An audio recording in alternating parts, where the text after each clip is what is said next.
ഓരോന്ന് സംസാരിച്ചുകൊണ്ട് ഋഷിയെയും വലിച്ചുകൊണ്ട് ഒലീവിയയും ലക്ഷ്മണും അവിടെ നിന്ന് പോവാനായി തുടങ്ങി.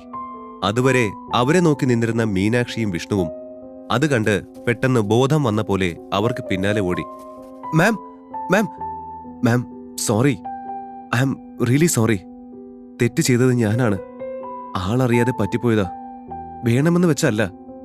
അദ്ദേഹത്തോട് എവിടുന്ന് വേണമെങ്കിലും സോറി പറയാനും ഞാൻ തയ്യാറാ. എനിക്കൊരവസരം തരൂ മാം, പ്ലീസ്. അനിഷ്ടത്തോടെ ഒലീവിയ അവനെ ഒന്ന് നോക്കി. ഒലീവിയുടെയും ലക്ഷ്മണിന്റെയും ഏറ്റവും അടുത്ത ഫ്രണ്ടാണ് ഋഷി എന്ന ആ സത്യം വിഷ്ണു അറിയാൻ വൈകിയത് വളരെ കഷ്ടമായി പോയി എന്നവന് തോന്നി.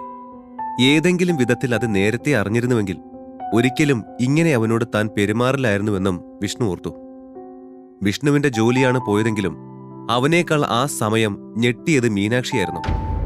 ദൈവമേ, ഇവൻ ഇത്രയും വലിയ ആളായിരുന്നോ? ഇനിയിപ്പോ എന്താ ചെയ്യാ? വിഷ്ണുവിന്റെ ജോബ് പോയാൽ ഞാൻ ഇനി എങ്ങനെ ഇവിടെ വന്ന് ബ്യൂട്ടി പ്രോഡക്ട്സ് പർച്ചേസ് ചെയ്യും? അയ്യോ, അങ്ങനെ സംഭവിച്ചൂടാ. ഋഷിയുടെ കാല് പിടിച്ചിട്ടായാലും ജോലി തിരിച്ചു പിടിച്ചേ മതിയാവൂ. ഒലീവിയയോട് കെഞ്ചുന്ന തന്റെ ഭർത്താവിനെ നോക്കി നിശ്വസിച്ചുകൊണ്ട് മീനാക്ഷി നേരെ ഋഷിക്കടുത്തേക്ക് നടന്നു. ഋഷി. പിന്നിൽ നിന്നും സൗമ്യമായ മീനാക്ഷിയുടെ ശബ്ദം കേട്ട് ഋഷി തിരിഞ്ഞു നോക്കി. സോറി, സംഭവിച്ചതെല്ലാം എന്റെ തെറ്റാണ്. അതിന് പകരമായിട്ട് എന്നെ താൻ എങ്ങനെ വേണമെങ്കിലും ശിക്ഷിക്കൂ. പക്ഷേ ഒന്നും അറിയാതെ എന്തോ ചെയ്തു പോയി എന്റെ ഭർത്താവിനെ ജോലിയിൽ നിന്നും പിരിച്ചുവിടരുത്, പ്ലീസ്. ഇതെന്റെ അപേക്ഷയാണ്. വിഷ്ണുവേട്ടൻ നല്ല എഫിഷ്യന്റായ എംപ്ലോയിയാണ്. കൂടാതെ ഞങ്ങൾക്കൊരു കുടുംബമുണ്ട്. ഇത്രയും കാലം ജോലി ചെയ്തിട്ട് വിഷ്ണുവേട്ടന് ഇപ്പോഴാ പ്രമോഷൻ പോലും കിട്ടിയത്. അതറിഞ്ഞ് ഞാൻ എന്റെ ജോലി രാജിവെക്കുകയും ചെയ്തു. ഇനിയിപ്പോ എനിക്ക് വേറെ എവിടെയും ജോലി കിട്ടാൻ ബുദ്ധിമുട്ടാണ്. ഇനിയും വിഷ്ണുവേട്ടന് കൂടെ ജോലിയില്ലെങ്കിൽ ഞങ്ങൾ എങ്ങനെ ജീവിക്കുമെന്ന് എനിക്ക് അറിയില്ല. അതുകൊണ്ട് ദയവ് ചെയ്ത് ഞങ്ങൾ ചെയ്തു പോയ തെറ്റ് ക്ഷമിച്ച് ഒലിവിയ മാഡത്തോട് ഇദ്ദേഹത്തെ തിരിച്ചെടുക്കാൻ പറയൂ, പ്ലീസ്. എന്റെ അപേക്ഷയാണ്. വിഷ്ണുവിന്റെ ജോബ് തിരിച്ചു കിട്ടാനായി മീനാക്ഷി അവനോട് യാചിച്ചു കൊണ്ടിരുന്നു. അവളോട് പാവം തോന്നിയ ഋഷി ക്ഷമയോടെ ഒരു സെക്കൻഡ് അതിനെക്കുറിച്ച് ആലോചിച്ചു. ശേഷം ഒലീവിയയ്ക്കും ലക്ഷ്മണന് നേരെ തിരിഞ്ഞു. ഒലീവിയ, ചെയ്തതിന് ഇവര് രണ്ടുപേരും ഇത്രയും സോറി പറഞ്ഞില്ലേ? പോരാഞ്ഞ് പെട്ടെന്ന് പുതിയ ആളെ ഈ ജോലിയിലേക്ക് സെലക്ട് ചെയ്യാന്നൊക്കെ പറഞ്ഞാ കുറച്ച് ബുദ്ധിമുട്ടല്ലേ? തനിക്ക് വിരോധമില്ലെങ്കിൽ എനിക്ക് വേണ്ടി വിഷ്ണുവിനെ തിരികെ ജോലിയിലേക്ക് എടുക്കാവോ? ആ, സാറ് പറഞ്ഞോണ്ട് ഒരു ചാൻസ് കൊടുക്കാന്ന് എനിക്കും തോന്നുന്നു. എന്നാലും ഇത്രയൊക്കെ ചെയ്തോണ്ട് ആ പഴയ പൊസിഷൻ തുടരാൻ പറ. പിന്നെ നമുക്ക് പുതിയ പ്രൊമോഷനെ കുറിച്ച് ആലോചിക്കാം.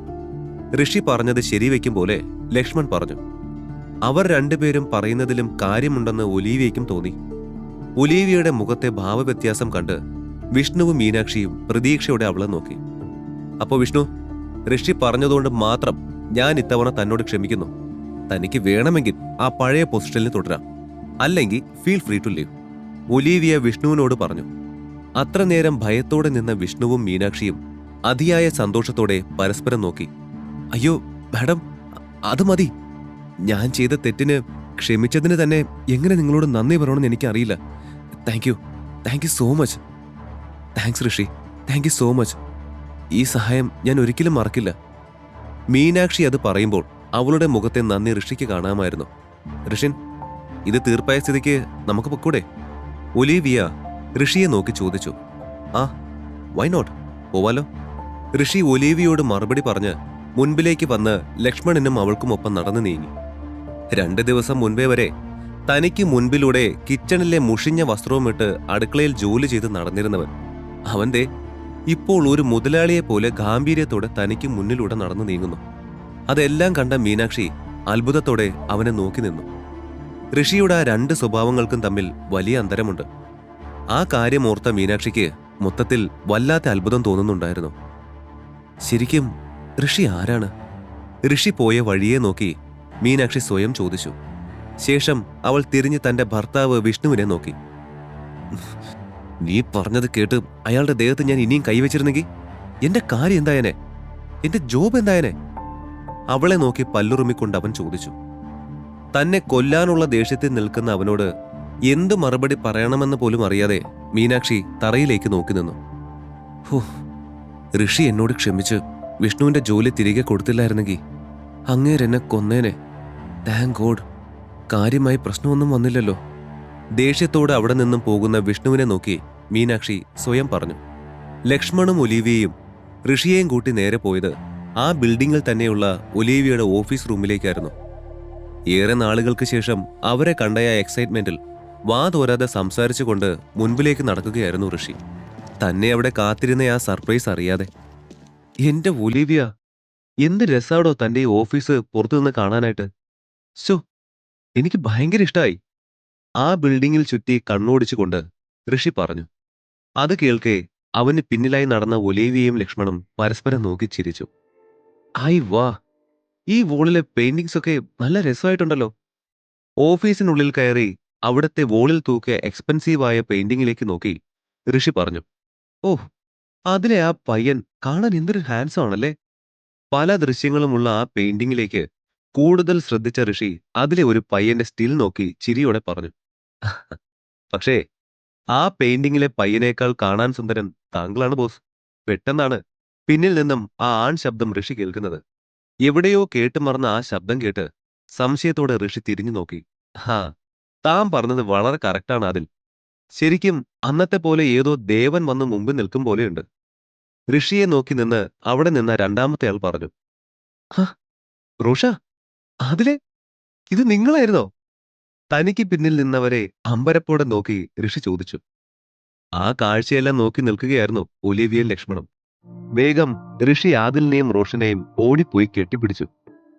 പണ്ട് റോഷന്റെ അമ്മയ്ക്ക് ക്യാൻസർ സ്ഥിരീകരിച്ചപ്പോൾ പണത്തിന്റെ കാര്യത്തിലും ഇമോഷണൽ സപ്പോർട്ടുമായും കൂടെ നിന്നത് ഋഷിയായിരുന്നു. അന്നത്തെ ഹോസ്പിറ്റൽ ബിൽസ് എല്ലാം ഋഷിയാണ് പേ ചെയ്തുകൊണ്ടിരുന്നത്. പക്ഷേ അത്രയെല്ലാം ചെയ്തിട്ടും റോഷന്റെ അമ്മ ക്യാൻസറിനെ തോൽപ്പിക്കാൻ സാധിക്കാതെ 1 വർഷത്തിനുള്ളിൽ തന്നെ മരണത്തിന് കീഴടങ്ങി.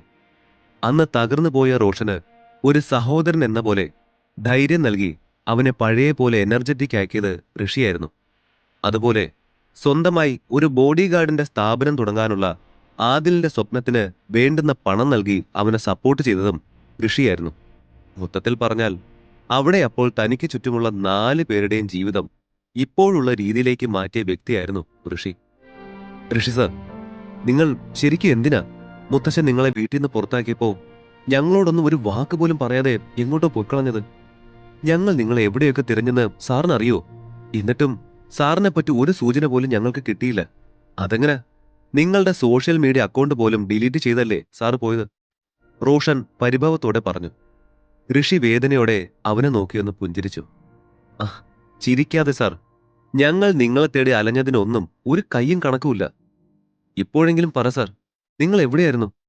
ആദിൽ ഋഷിയെ നോക്കി ഗൗരവത്തോടെ ചോദിച്ചു. വേണമെന്ന് വെച്ചിട്ട് പോയതല്ലടോ. ഞാൻ അന്ന് വീട്ടിൽ നിന്ന് ഇറങ്ങിയപ്പോ എന്റെ മുത്തച്ഛനെ വെല്ലുവിളിച്ചിട്ടുണ്ടായിരുന്നു. ഇന്ദ്രപ്രസ്ഥത്തിലെ ഋഷിൻ പ്രതാപ് എന്ന ഐഡന്റിറ്റി ഞാൻ ഒരിക്കലും ഉപയോഗിക്കില്ലെന്ന്. ആരുടെയും സഹായമില്ലാതെ സ്വന്തം കാലിൽ നിന്ന് കാണിച്ചു കൊടുക്കണമെന്ന വാശിയായിരുന്നു എനിക്ക്. പക്ഷേ ഈ കാര്യങ്ങളൊക്കെ ഞാൻ നിങ്ങളുടെ അടുത്ത് വന്ന് പറഞ്ഞ നിങ്ങൾ കേൾക്കില്ലെന്ന് എനിക്കറിയായിരുന്നു. അതൊക്കെ കഴിഞ്ഞുപോയി, ഇനി പറഞ്ഞിട്ട് കാര്യമില്ല. ബട്ട് ഇപ്പൊ ഞാൻ പ്രോമിസ് ചെയ്യാ, I won't leave you guys again. ഒന്ന് ദീർഘമായി നിശ്വസിച്ചുകൊണ്ട് ഋഷി പറഞ്ഞു. അതൊക്കെ വിട്. ആദിലും റോഷനും ഇപ്പൊ എന്താ ചെയ്യണേന്ന് പറ, കേൾക്കട്ടെ. ഋഷി പെട്ടെന്ന് വിഷയം മാറ്റിക്കൊണ്ട് ചോദിച്ചു. നീയെന്ന് ഒത്തിരി പണം തന്നെ എന്നെ സഹായിച്ചില്ലായിരുന്നോ? അത് വെച്ച് ഞാൻ സിറ്റിയിൽ ഒരു ഹൈടെക് ബാർ തുടങ്ങി. റോഷൻ ഒരു ചിരിയോടെ പറഞ്ഞു. പിന്നെ നമ്മുടെ ആദിലൊരു തട്ടുപൊളുപ്പൻ ബോഡി ഗാർഡ് കമ്പനി മുന്നോട്ട് കൊണ്ടുപോകുന്നു. ആൾക്ക് കീഴിലുള്ള നിരവധി ബോഡി ഗാർഡ്സും ജെന്റിൽമെൻസും പിന്നെ ലേഡി സ്റ്റാഫ്സും ഒക്കെയുണ്ട്. എല്ലാവരുടെയും ഒരു കൊച്ചു മുതലാളിയെ അങ്ങനെ പോകുക അവൻ. അപ്പോ ഋഷി സാർ, നിങ്ങൾക്ക് എപ്പോഴെങ്കിലും ബോഡി ഗാർഡ്സിന്റെ ആവശ്യം ഉണ്ടെങ്കിൽ നമ്മുടെ ആദിലിന്റെ അടുത്ത് പറഞ്ഞാൽ മതി. ആദിലിനെ കാണിച്ച് റോഷൻ ചിരിയോടെ പറഞ്ഞു. ഋഷി ഒന്ന് പുഞ്ചിരിച്ചു. ആദിലിന് അന്നും ഇന്നും എന്നും ശാന്തമായ ഒരു പ്രകൃതമായിരുന്നു. പക്ഷേ റോഷൻ നേരെ ഓപ്പോസിറ്റും.